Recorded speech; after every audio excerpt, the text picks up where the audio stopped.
Assalamualaikum warahmatullahi wabarakatuh teman-teman. Malam hari ini sedikit tips dari saya agar membaca itu lebih asik, lebih mudah dan lebih cepat, ya kan? Yang pertama dan yang paling utama itu ya niat, ya kan? Innama a'malu binniyat. Segala sesuatu itu berawal dari niat. Ya, niat dulu. Membaca itu untuk apa? Ya kan? Untuk mencari ilmu, untuk menambah wawasan, atau hanya karena terpaksa disuruh dan lain sebagainya. Ya kan? Lah, terus yang kedua ini teman-teman, setelah niat, ya apa ya istilahnya, harus menemukan sesuatu yang dicintai dari buku itu, dari membaca. Memang berawal dari sebuah keterpaksaan dulu nggak apa-apa ya. Berawal dari sebuah keterpaksaan dulu itu baik-baik saja. Banyak kok contohnya berawal dari keterpaksaan lama-lama jadi cinta, banyak. Contoh anak-anak yang sekolah. Kita dulu pas awal-awal sekolah terpaksa, ya kan, terpaksa sekolah karena tuntutan, ya kan, kalau nggak sekolah mau jadi apa. Setelah menjalani kegiatan aktivitas sekolah sebulan 2 bulan, terus dapat teman atau dapat sahabat, ya kan, terus gurunya mungkin baik dan lain sebagainya, akhirnya apa? Menemukan kebahagiaan di dalam sekolah. Akhirnya tanpa disuruh sekolah udah otomatis cinta, ya kan, cinta dulu. Nah, ini butuh self talk, ya kan, butuh self talk. Saya cinta baca buku, saya suka baca buku, kayak gitu, ya kan. Nah, dua prinsip dasar ini harus punyai dulu untuk kita yang ingin suka baca buku, karena tidak bisa dipungkiri teman, ya, kenyataannya orang sukses itu ya mereka itu sangat suka baca buku, siapapun, Pak Ehsan, Pak Ali, ya kan, itu adalah contoh-contoh orang di NASA yang suka baca buku. Nah, ini ada beberapa tips. Kalau prinsip itu sudah dipahami, ya kan, niat, cinta, ya kan. Awalnya terpaksa nggak apa-apa, tapi segera temukan apa yang dicintai dari baca buku itu. Nah, ini ada 9 tips buat teman-teman semuanya agar membaca dan memahami buku itu dengan cepat. Yang pertama itu pasang target.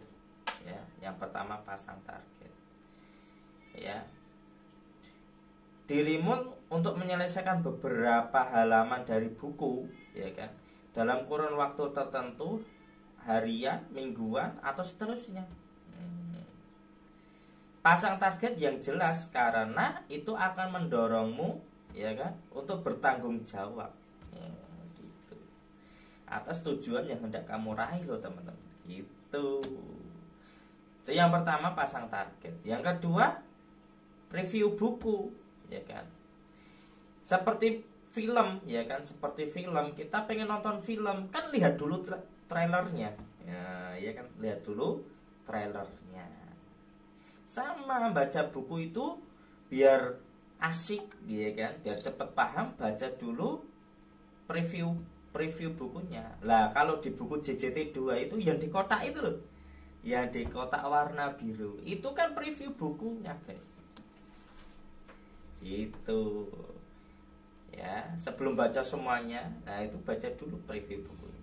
Nah, terus yang ketiga, jangan membaca setiap kata kayak anak SD aja. Baca dari setiap kata, jangan, bosen itu nanti, ya kan.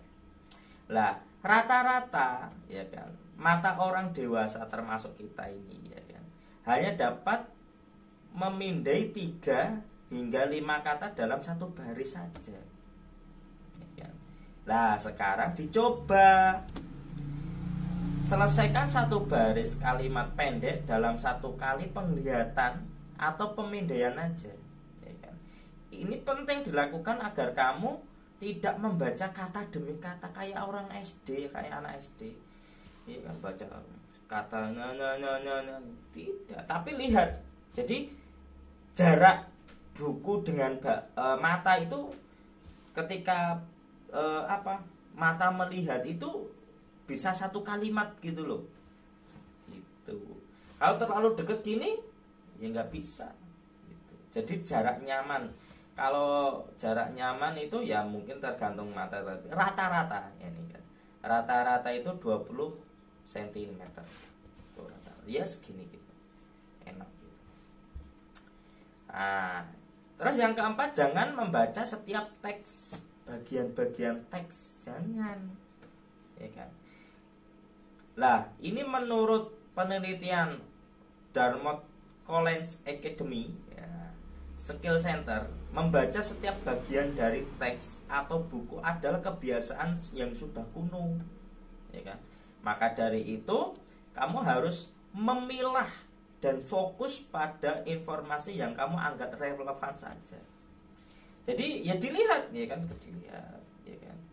Oh ya, kamu lihat bagian-bagian itunya, ya kan, mana yang menarik, mana yang relevan, kayak gitu. Jangan, nggak usah dibaca dari sudah setiap kata, setiap teks dibaca semua, nanti bosan, capek. Itu ya, itu yang keempat. Terus yang kelima, jangan mengulang bacaan. Kalau nggak paham ya udah next saja, gitu loh, ya kan.